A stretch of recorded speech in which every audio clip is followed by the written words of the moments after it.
दौलतपुर नाम के छोटे से गांव में हर साल ठंड पड़ती थी, लेकिन इस बार ठंड कुछ अलग ही स्तर पर थी। जनवरी का महीना अभी शुरू ही हुआ था और ऐसा लग रहा था सर्दी अपनी चरम सीमा पर पहुंच गई हो। गांव के छोटे छोटे घरों की छतें सुबह ओस की जगह सफेद बर्फ की परत से ढकी होती। पेड़ों की शाखाएं मानो ठंड से सिकुड़ गई थी।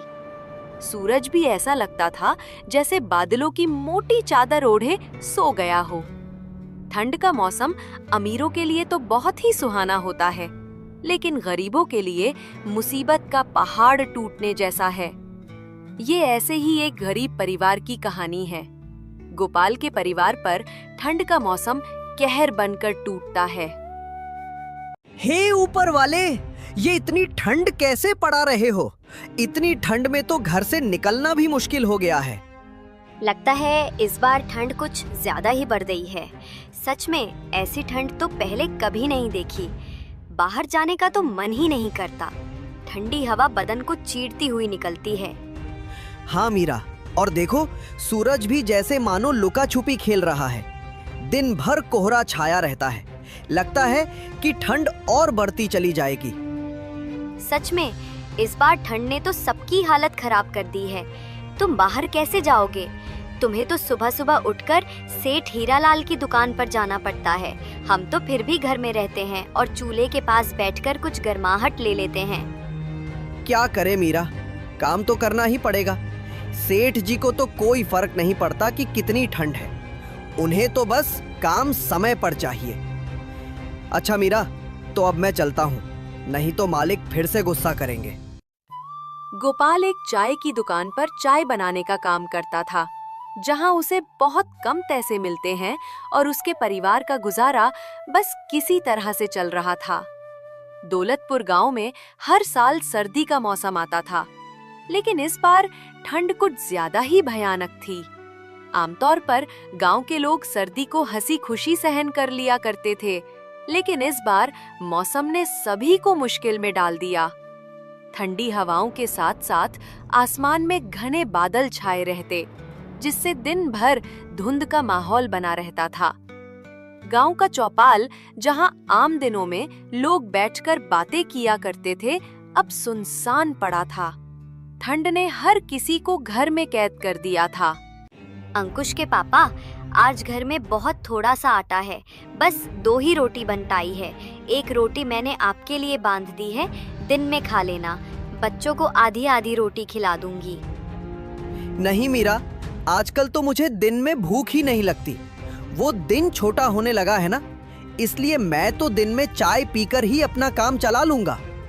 आज मालिक सैलरी देंगे तो शाम को आते वक्त मैं राशन लेता आऊंगा। तुम दोनों रोटी बच्चों को खिला देना। मीरा को पता था कि सिर्फ एक कप चाय पीने से पेट नहीं भरता, लेकिन वो हालातों के आगे मजबूर थी। गोपाल घर से बाहर जाने के लिए निकलता है, लेकिन बाहर बहुत ठंड पड़ रही थी। आसमान से बर्फ के बड़े बड़े टुकड़े गिर रहे थे। गोपाल के पास एक भी गर्म कपड़ा नहीं था। धोती कुर्ते में गोपाल ठंड के मारे कांपने लगा। हे भगवान, बाहर तो बहुत ठंड है। इतनी ठंड में तो बाहर जाने की हिम्मत ही नहीं हो रही है। अपने आप को संभालता हुआ गोपाल कड़कती ठंड में भी मालिक की दुकान पर सुबह 6 बजे पहुंच गया। आ गया तू? चल जल्दी से सारे बर्तन धो दे। बर्तन धोकर फटाफट अदरक वाली चाय बना, ग्राहक आने वाले हैं। जी मालिक, अभी बर्तन धो देता हूँ।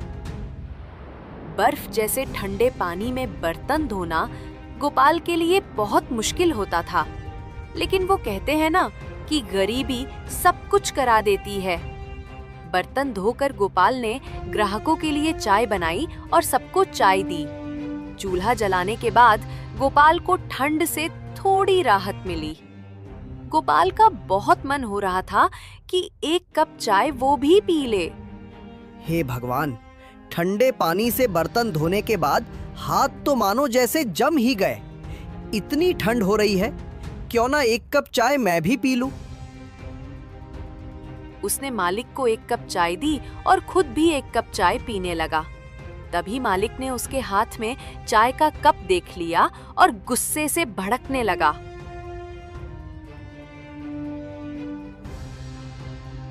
ये क्या गोपाल, तुम्हें यहाँ चाय बनाने के लिए रखा गया है या चाय पीने के लिए? मालिक, वो बहुत ठंड लग रही थी, गलती हो गई मालिक, आगे से चाय कभी नहीं पीऊंगा। ठंड लग रही थी? आज तो मैंने तुझे रंगे हाथों पकड़ लिया। न जाने रोज तू कितने कप चाय पी जाता होगा। अब रोज के 2 कप चाय के पैसे तेरी सैलरी से काटूं तब तुझे समझ आएगा। मुफ्त का सामान मिला नहीं कि लूटना शुरू। बेचारा गोपाल सैलरी काटे जाने की बात से बहुत दुखी हो गया। उसे नहीं पता था कि 1 कप चाय की उसे इतनी भारी कीमत चुकानी पड़ जाएगी। शाम को उसे मालिक ने आधी सैलरी दी। मालिक, मुझे माफ कर दीजिए, अब से मैं चाय नहीं पीऊंगा, लेकिन मुझे पैसे पूरे दे दीजिए। मैं सच कहता हूँ मालिक, आज मैंने पहली बार चाय पी थी। वो पहनने के लिए गर्म कपड़े नहीं है ना, इसलिए मुझे ठंड ज्यादा लगती है। अरे वाह, पूरे पैसे दे दूं तुझे और मुफ्त की चाय भी पिलाऊं? खोल कर नहीं बैठा, चल अब भाग यहाँ से। मालिक हीरालाल गोपाल को काम पर से निकाल देता है। काम से निकाले जाने पर गोपाल बहुत दुखी था। गोपाल ने आधी तनख्वाह से कुछ पैसे बचाकर घर के लिए कुछ राशन ले लिया और घर आ गया। घर आकर उसने मीरा को जब राशन दिया तब मीरा ने कहा, इस बार तो आप हर बार से बहुत कम राशन लाए हैं, क्या बात है जी? गोपाल ने मीरा को सारी बात बता दी। हे भगवान, तूने ये ठंड का मौसम बनाया ही क्यों? तुझे भी हम गरीबों के साथ मजाक करने में बहुत मजा आता है ना? तुम परेशान मत हो मीरा, देखना एक दिन सब कुछ ठीक हो जाएगा। ये कुछ पैसे मैंने बचा लिए, इन पैसों से तुम बच्चों के लिए गर्म कपड़े और अपने लिए भी एक गर्म कपड़े खरीद लेना। वो तो ठीक है, लेकिन आपका क्या? आप रोज एक पतले से कुर्ते में ही रोज काम पर जाते हैं, आपको ठंड नहीं लगती होगी क्या? आपको गर्म कपड़ों की ज्यादा जरूरत है, नहीं तो आपकी तबीयत खराब हो जाएगी। इन पैसों से आप अपने लिए स्वेटर खरीद लीजिए। बच्चों के पास तो अभी पुराने स्वेटर हैं, उनसे उनका काम चल जाएगा। मैं तो ज्यादा समय चूल्हे के पास होती हूँ, मुझे तो ठंड कम लगती है। गोपाल बाजार जाकर उन पैसों से अपने लिए स्वेटर खरीद कर ले आया। मीरा जब खाना बनाती तो बच्चे ठंड से बचने के लिए चूल्हे के पास ही बैठे रहते। मैं बाहर जा रहा हूँ, देखता हूँ अगर कोई काम मिल जाए तो। खाली बैठने से कुछ नहीं होगा, इस बार तनख्वाह भी कम मिली है। जी ठीक है, ध्यान से जाइएगा और रात होने से पहले घर आ जाना, रात में ठंड बहुत बढ़ जाती है। गोपाल बाहर निकल जाता है। बाहर ठंडी ठंडी हवाएं चल रही थी। गोपाल काम की तलाश में आगे बढ़ जा रहा था। भैया, आपके पास अगर मेरे लायक कुछ काम हो तो दे दीजिए, मैं कोई भी काम कर लूंगा। ठंड में तो वैसे भी मेरा काम बिल्कुल ठप पड़ गया है, मेरा खुद का खर्चा नहीं निकल पाता, उसमें मैं तुम्हें कहां से सैलरी दूंगा भाई? मेरे पास तो तुम्हारे लिए कोई काम नहीं है। गोपाल काफी जगह काम ढूंढता है मगर उसे कहीं काम नहीं मिलता। हे भगवान, अगर काम नहीं मिला तो गुजारा कैसे होगा? गोपाल ये सब सोच ही रहा था कि तभी वहाँ पर एक बूढ़ी अम्मा आती है। बेटा, क्या तुम मेरी मदद कर सकते हो? मेरा घर यहाँ से कुछ ही दूरी पर है, ठंड भी बहुत है ना, और मैं भी बहुत थक गई हूँ। ये कुछ मेरा सामान है, इसको मेरे घर तक पहुँचा दो बेटा, तुम्हारा बड़ा एहसान होगा। ठीक है माताजी, चलिए मैं अभी आपका सामान आपके घर तक पहुँचा देता हूँ। गोपाल सामान उठाता है और अम्मा के साथ चल पड़ता है। ये लो अम्मा, आ गया तुम्हारा घर। अम्मा, तुम यहाँ अकेली रहती हो? यहाँ तुम्हारे साथ और कोई नहीं रहता? हाँ बेटा, मैं यहाँ अकेले ही रहती हूँ, मेरे परिवार में और कोई नहीं है, बस ये एक मेरी लक्ष्मी है। ठंड बढ़ गई है ना, इसलिए जंगल से कुछ लकड़ियाँ लेने गई थी, आते आते देर हो गई। वो तो शुक्र है भगवान का जो वहाँ तुम मुझे मिल गए। अच्छा अम्मा, अब आप लकड़ियाँ जलाकर आराम कीजिए, मैं चलता हूँ, मुझे घर के लिए देर हो रही है। ठीक है बेटा, लेकिन मैं चाहती हूँ कि तुम मेरी लक्ष्मी को भी अपने साथ ले जाओ। मैं बहुत बूढ़ी हो चुकी हूँ, मैं लक्ष्मी का ढंग से ख्याल नहीं रख पाती, इसलिए मैं चाहती हूँ कि तुम मेरी लक्ष्मी का ख्याल रखो।